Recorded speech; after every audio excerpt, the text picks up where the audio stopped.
മഹാദേവന്റെ അനുഗ്രഹം എല്ലാ ഭക്തരിലും ഉണ്ടാകട്ടെ. ഭക്തരെ, നിങ്ങളുടെ ജീവിതത്തിൻ്റെ നിലവാരം ഉയരാൻ തുടങ്ങുമ്പോൾ നിങ്ങളുടെ ഏറ്റവും അടുത്ത സുഹൃത്തുക്കളിൽ ഭൂരിഭാഗവും നിങ്ങൾക്ക് നഷ്ടപ്പെടും. ജീവിതം ഒന്നേയുള്ളൂ, അത് തോൽപ്പിച്ചവരുടെ മുന്നിൽ ജയിച്ചു കാണിക്കാനുള്ളതാണ്. വർഷങ്ങൾക്ക് മുൻപ് ചെയ്ത കാര്യങ്ങൾ ഇപ്പോഴും നിങ്ങൾക്ക് വലുതായി തോന്നുന്നുവെങ്കിൽ നിങ്ങൾ ഇപ്പോൾ കാര്യമായൊന്നും ചെയ്യുന്നില്ല എന്നാണ് അർത്ഥം.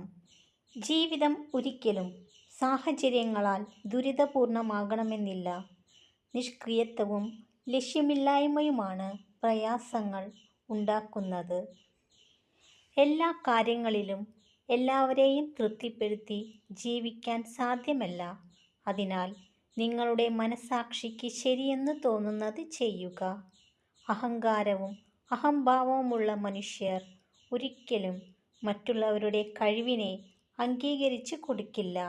നന്മയുള്ള മനസ്സിനെ മറ്റുള്ളവരുടെ കഴിവിനെ അംഗീകരിക്കാനും പ്രോത്സാഹിപ്പിക്കുവാനും കഴിയുകയുള്ളൂ. ജീവിതത്തിൽ ആത്മവിശ്വാസവും സന്തോഷവും വർദ്ധിപ്പിക്കാൻ നിങ്ങളുടെ ജീവിതത്തിൽ മുമ്പ് സന്തോഷം ലഭിച്ച കാര്യങ്ങളെക്കുറിച്ച് കൂടുതൽ ചിന്തിക്കുക.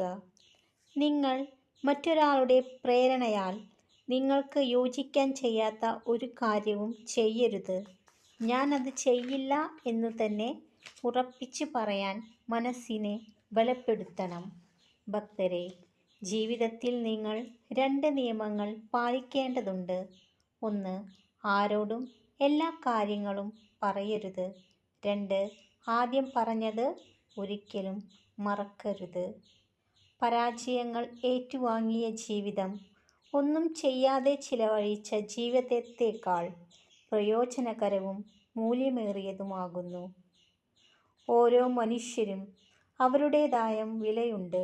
പരിഗണിച്ചില്ലെങ്കിലും അവഗണിക്കാതിരിക്കുക. നിങ്ങൾ എന്ത് ചെയ്താലും അത് നല്ലതോ ചീത്തയോ ആയിക്കൊള്ളട്ടെ, ആളുകൾക്ക് നിങ്ങളെക്കുറിച്ച് എന്തെങ്കിലും മോശം പറയാനുണ്ടാകും. ഭക്തരെ, നിങ്ങൾക്ക് വേണ്ടി സൃഷ്ടിച്ചതൊന്നും ഒരിക്കലും നഷ്ടമാകില്ല. അത് നിങ്ങളിലേക്ക് വന്ന് ചേരുക തന്നെ ചെയ്യും. നിങ്ങൾക്ക് നഷ്ടമായതൊന്നും നിങ്ങൾക്ക് വേണ്ടി സൃഷ്ടിച്ചതുമല്ല. എല്ലാ ഭക്തരിലും മഹാദേവന്റെ അനുഗ്രഹമുണ്ടാകട്ടെ. ഓം നമഃ ശിവായ.